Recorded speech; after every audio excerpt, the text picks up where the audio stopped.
Nagsampa na ng kasong plunder ang Office of the Ombudsman laban kay Senator Rodante Marcoleta sa Sandigan Bayan, kaugnay ng umano'y hindi niya pagdedeklara ng 75 million pesos na campaign donations noong 2025 senatorial elections.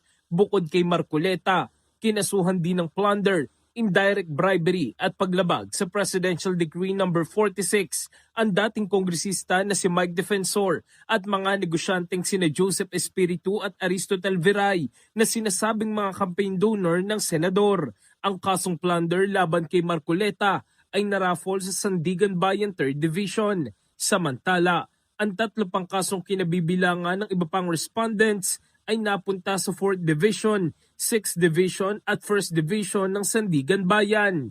Ayon sa Ombudsman, hindi raw naging madali ang desisyong magsampa ng kasong plunder laban kay Senator Marcoleta.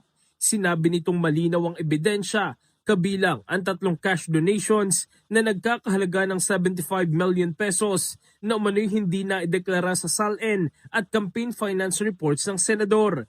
Iginiit din ng Ombudsman na inamin mismo ni Marcoleta na natanggap niya ang naturang halaga.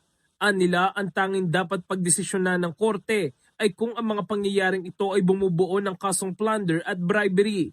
Tinukoy rin ng Ombudsman ang naging pahayag ni Marcoleta tungkol sa utang na loob.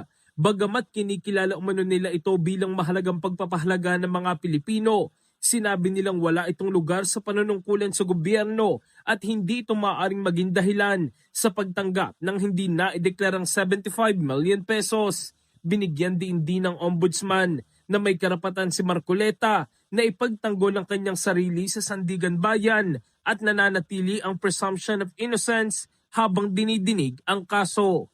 In the heart of changing lives, ako si Brigada Jigo Custodio ng 105.1 Brigada News of Manila, the Music and News Authority.